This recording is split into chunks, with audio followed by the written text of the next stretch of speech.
आज की वीडियो दोस्ती के नाम। गाइस, क्या होती है सच्ची दोस्ती, ये आज मैं सिर्फ आपको बताऊंगा नहीं, दिखाऊंगा भी। इस वीडियो को ध्यान से देखिए। एक लड़का है जो अपने ब्लाइंड दोस्त को यानी अंधे दोस्त को फुटबॉल के मैच में ले गया, क्योंकि उसे फुटबॉल का बहुत शौक था। अब वहां पर ना सिर्फ उसे वो ले गया, मैच में क्या चल रहा है वो उसे बता भी रहा है। और गाइस, अपनी दोस्त की आंखों से वो अंधा दोस्त मैच के मजे ले रहा है, मैच को एंजॉय कर रहा है। अब इससे ज्यादा सच्ची दोस्ती की परिभाषा मैं क्या ही दूं।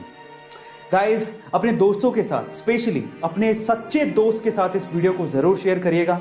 क्या आप लोग आईपीएल देखते हैं? और अगर आप आईपीएल देखते हैं तो मेरे पास आपके लिए आईपीएल से रिलेटेड एक ऐसा सवाल है जिसका जवाब अधिकतर आईपीएल देखने वालों को पता तक नहीं होता।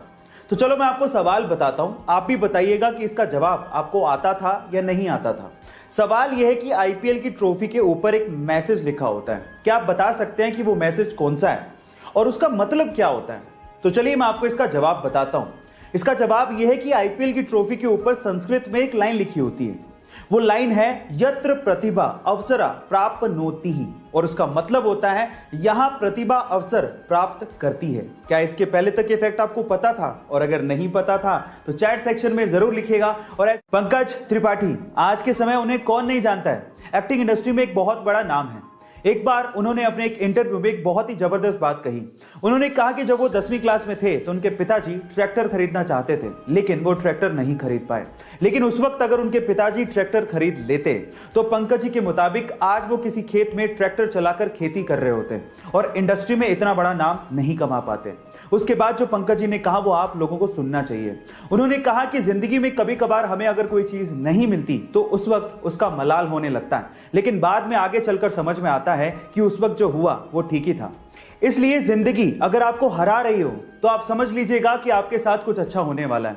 आपको पंकज जी की बात सुन के कैसा लगा चैट सेक्शन में जरूर लिखिएगा। और दुनिया के 4 अरबपतियों की 4 मोस्ट पावरफुल हैबिट्स में से हैबिट नंबर 3 मैंने ली है दुनिया के सबसे युवा अरबपति और फेसबुक, व्हाट्सएप और इंस्टाग्राम के ओनर मार्क जकरबर्ग से।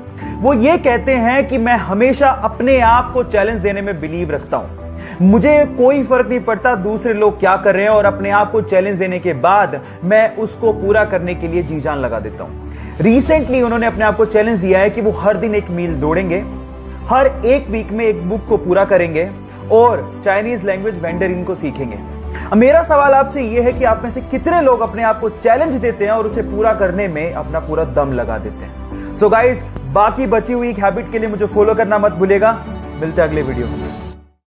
जब पहली बार वो टेस्ट सेशन के लिए ग्राउंड पे उतरा तो बहुत सारे फुटबॉल प्लेयर उसके बोने कद को देख के हैरान रह गए, लेकिन जब उसने परफॉर्म किया तो सब एक ही बात बोल रहे थे कि ये लड़का फुटबॉल खेलने के लिए पैदा हुआ है। बस फिर क्या था, बार्सिलोना क्लब ने उसे जिंदगी का पहला कॉन्ट्रैक्ट दिया।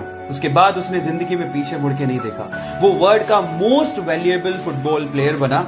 इसके अलावा वो हाईएस्ट पेड फुटबॉल प्लेयर भी बना। उसका नाम है लियोनेल मेसी। गाइज, एक बार किसी रिपोर्टर ने उससे पूछा कि उसकी ओवरनाइट सक्सेस का राज क्या है, तो उसका जवाब आप लोगों को सुनना चाहिए। उसने कहा कि इस ओवरनाइट सक्सेस के पीछे 17 साल 114 दिन की कड़ी मेहनत है, उसके बाद वो यहां तक पहुंचा। सो गाइज, इसीलिए कहते हैं कि सक्सेस ओवरनाइट नहीं मिलती, उसके लिए आपको कड़ी मेहनत, बहुत ज्यादा हार्डवर्क, पैशन के साथ करना पड़ता है, पेशेंस रखने पड़ते हैं। और अगर आप में वो पेशेंस हैं तो आप भी रिकॉर्ड तोड़ ही दोगे। वर्ल्ड के 4 बड़े अरबपतियों की 4 मोस्ट पावरफुल हैबिट्स में से हैबिट नंबर 2 मैंने ली है वर्ल्ड के 3rd रिचेस्ट पर्सन और सबसे बड़े इन्वेस्टर वॉरेन बफेट से। वो ये कहते हैं कि अगर आप किसी एक बड़े आइडिया को हाँ कहते हो तो आपको 100 छोटे छोटे आइडियाज को ना कहना पड़ेगा, चाहे वो कितने भी प्रभावशाली क्यों ना हो। हर इंसान एक ही समय में बहुत सारी चीजों पे फोकस नहीं कर सकता, इसीलिए किसी एक आइडिया पर फोकस करना तो इंपॉर्टेंट है ही, बाकी चीजों से अपना ध्यान हटाना भी उतना ही ज्यादा इंपॉर्टेंट है। इसीलिए वो अपने पूरे दिन में 80% समय में बुक्स पढ़ते हैं और बाकी समय में अपने प्रोफेशनल ग्रोथ पे ध्यान देते हैं। बस इससे ज्यादा कुछ नहीं। बाकी बची हुई हैबिट्स के लिए मुझे फॉलो करना मत भूलेगा। मिलते हैं अगले वीडियो में। जब 1960 में भारत ने अपनी स्पेस एजेंसी इसरो की स्थापना की तो बाकी देश हम पर हंसकर बोला करते थे कि भारत जैसे गरीब देश को अंतरिक्ष प्रोग्राम्स की क्या जरूरत है। जब हमने रशिया और अमेरिका से सहायता मांगी तो उन्होंने साफ मना कर दिया। हमारा पहला रॉकेट साइकिल पर ले जाया गया और उसे नारियल पेड़ के सहारे लॉन्च किया गया। इतने बुरे दिन देखने के बावजूद भी आज इसरो ने भारत को अंतरिक्ष प्रोग्राम्स में बुलंदियों पर पहुंचा दिया है। भारत 2013 में मंगल ग्रह पर पहली ही कोशिश में पहुंचने वाला पहला देश बना और साथ ही साथ इसरो ने 2017 में एक ही रॉकेट से 104 सैटेलाइट को लॉन्च करके रिकॉर्ड बना दिया और आज इसरो वर्ल्ड की रिनोन स्पेस एजेंसीज में से एक है। So proud to be an Indian.